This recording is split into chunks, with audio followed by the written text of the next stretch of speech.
She didn't ride in a legend with a gang behind her or a bounty poster nailed to a saloon door. No, her story crept in quiet, like a dust storm on the horizon. You didn't see it coming until it was already swallowing you whole. The year was 1878, and the American frontier was no place for the faint of heart.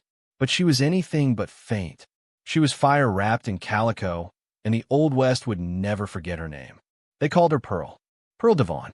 Born in a dirt-floor cabin somewhere between the Arkansas River and nowhere, she came into this world with nothing but a fierce pair of eyes and a hunger that the frontier couldn't satisfy.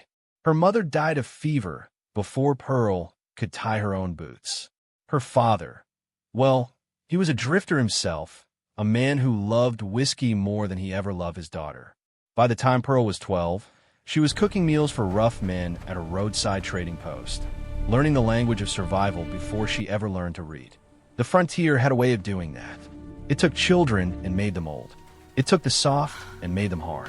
And Pearl, she hardened like iron left in a fire. Every scar, every cold night, every sneer from a man who thought she was nothing.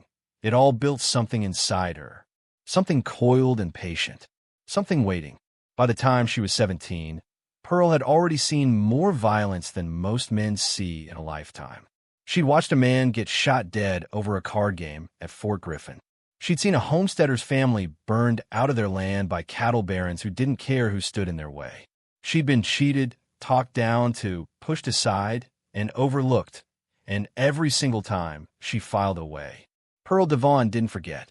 She never forgot.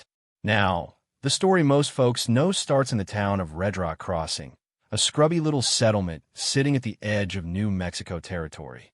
It wasn't much of a town, a general store, a saloon, a livery stable, and enough desperate people to make the air feel heavy.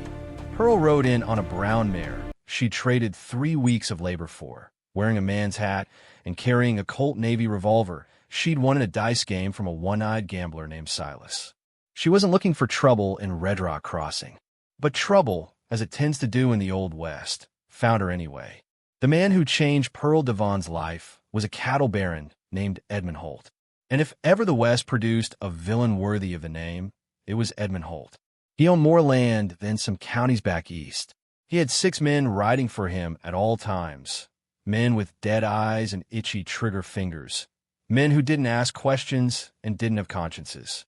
Holt had been slowly strangling Redrock Crossing for years, buying up water rights, pushing small ranchers off their land, running anyone who challenged him out of the territory feet first. Pearl made the mistake, or maybe it was destiny, of stopping at the same saloon where Holt held court every Tuesday evening. She sat down at a poker table. She was good at cards, very good, and within 2 hours, she had cleaned out 3 of Holt's men and pocketed nearly $40 in silver coin. Now, a wise man might have let it go, but Edmund Holt was not a man who let things go. He didn't like being beaten. He especially didn't like being beaten by a young woman who looked at him like she'd seen his kind before and wasn't the least bit impressed. That night, 2 of Holt's riders jumped Pearl in the alley behind the saloon. They took her money. They took her horse. They broke 2 of her fingers and left her in the dirt with a warning. Ride out of Redrock Crossing by sunrise, or they'd come back and finish the job properly.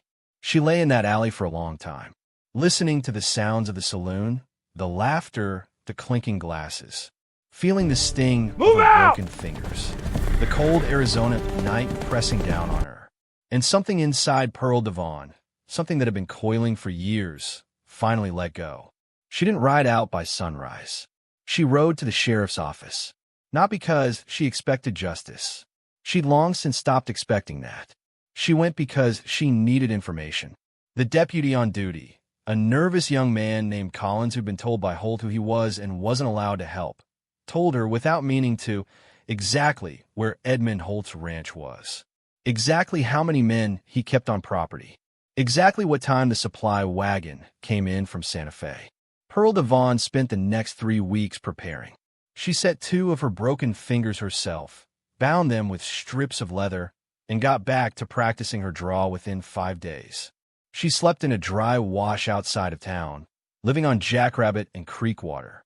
She watched Holt's operation from a distance, mapping the movements of his men, the pattern of his days. She was patient. Patience was the one thing the frontier had given her free of charge. Her first move was the supply wagon. It came in loaded with goods for the Holt Ranch, and loaded with cash Holt had sent to pay off a land deal he was brokering with a crooked territorial judge. Pearl hid it alone on a narrow canyon road, coming out of the rocks like a ghost. She fired one warning shot. The driver, who was not being paid enough to die for Edmund Holt's money, threw down the strongbox and rode hard for Santa Fe without once looking back. She took $1,200 in paper bills and 4 good rifles. She also took the mule. I'll see that. Because the mule and looked I like raise it needed again. a better Too rich life. for me, I fold. Now, I'll call. she could have disappeared then, taken that money and ridden north to Colorado, started over somewhere cold and clean. And maybe, if she'd been a different kind of woman, that's exactly what she would have done. But Edmund Holt had broken her fingers. He'd taken her horse and her money and her dignity. And Pearl had not forgotten. She was just getting started. Word got around fast in the territories. It always did. People talked at trading posts and river crossings, in barbershops and saloons. There was a woman working the New Mexico territory, a woman who knew how to read the land, who struck fast and left nothing behind, who seemed to know where every payroll and every crooked deal was moving before it moved. Some said she had a network of spies. Some said she had the sign. Get up! The truth was simpler Come on, and we can more make impressive.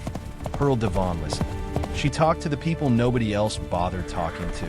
The Mexican vaqueros, the washerwomen, the kitchen workers, the bartenders who'd been pouring drinks for rich men for so long they'd become invisible. She listened, and she remembered, and she acted. Over the next year, Pearl became something the territory had never quite seen before. She wasn't running a gang, at least not in the beginning. She was a one-woman disruption, a shadow moving through the West's criminal economy with precision and purpose. She hit 3 more of Holt's operations. She robbed a corrupt land office and distributed a good portion of the seized land, deeds to the families they'd been stolen from. She intercepted a payoff heading to the territorial governor's office and sent an anonymous letter to a newspaper editor in Santa Fe with just enough details to make the governor very uncomfortable for a very long time. Giddy up now! Lawmen tried to track her. Keep it steady, The girl. problem was she didn't fit That's their it. picture of an outlaw. Deputies were looking for a man, or for a gang, or for the kind of obvious trail that outlaws who weren't careful left behind. Pearl wasn't careless. She didn't hit the same area twice in quick succession. She changed her route constantly. She kept no permanent camp, and she had a gift for being forgettable when she needed to be. She could walk into a town in a plain dress with her hair done up and buy supplies without a single soul connecting her to the woman whose description was nailed to the post office wall. She did eventually gather a small crew around her. Not many, 4 riders at the height of her operation. There was a former Buffalo soldier named August who was the finest horseman she'd ever seen. There was a Mexican woman named Consuelo who could pick a lock faster than most men could shoot one open. There was a quiet Texan named Bray who barely spoke but had eyes that missed nothing. And there was a teenage boy everyone called Cricket, who was fast on a horse and faster with a smile, and who Pearl looked out for the way she imagined an older sister might.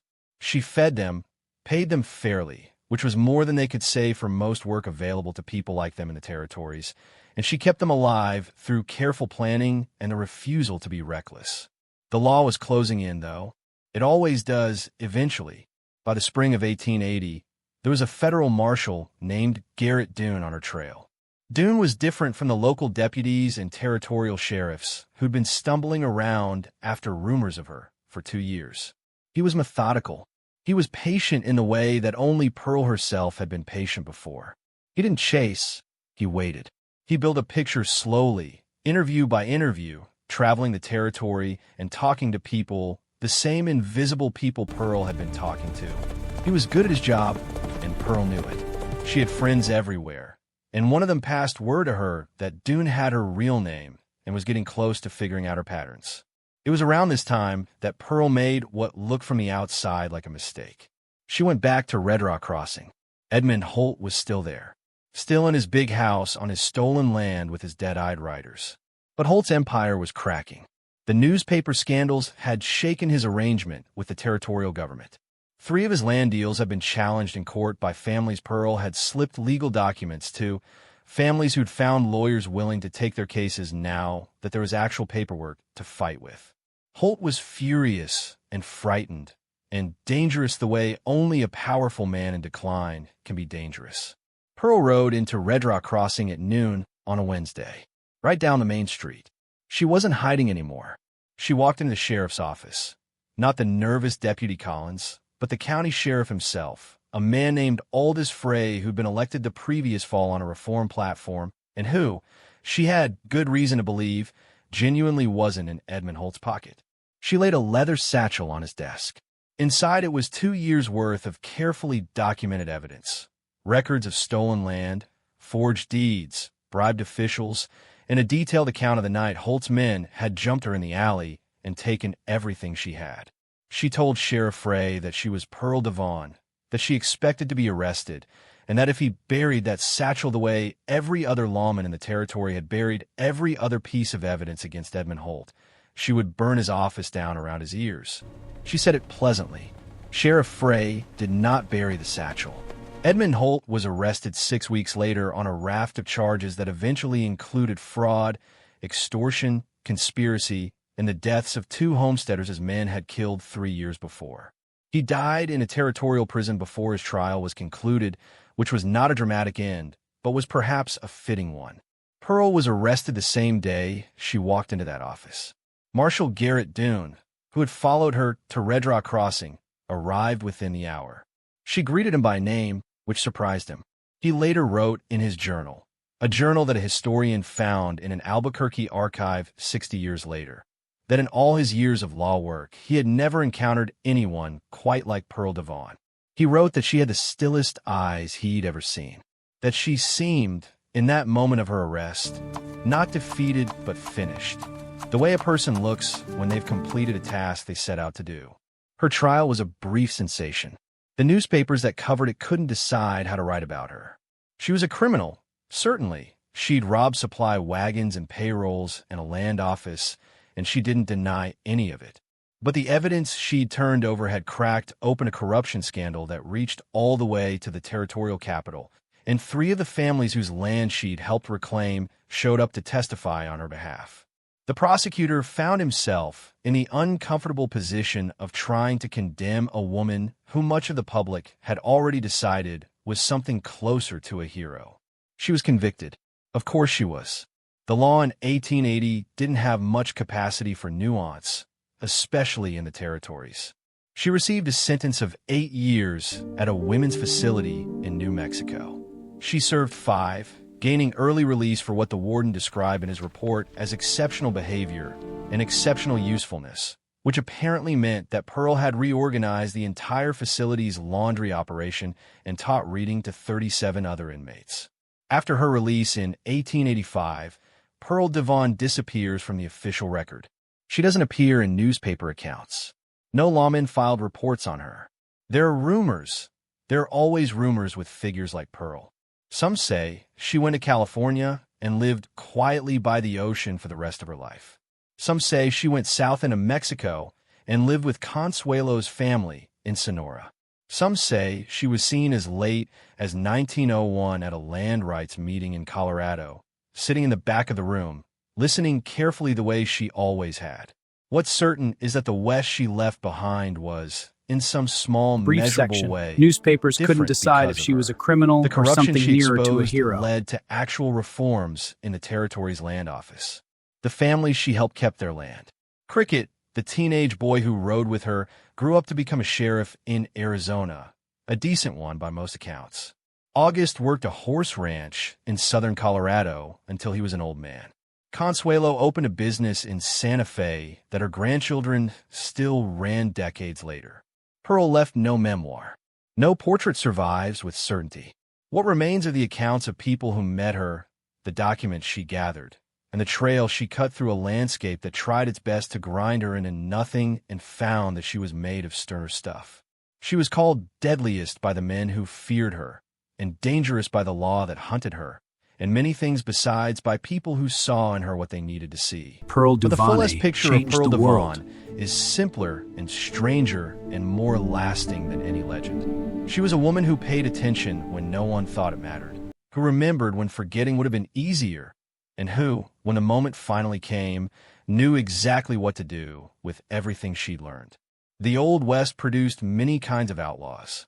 Most of them burned bright and died fast, and were remembered for the drama of their endings.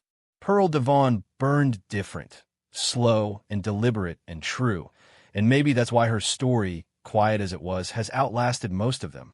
The frontier is gone now. The dust has settled. But in the long, strange history of the American West, there are names that echo, and there are names that hum, low and constant, underneath everything else.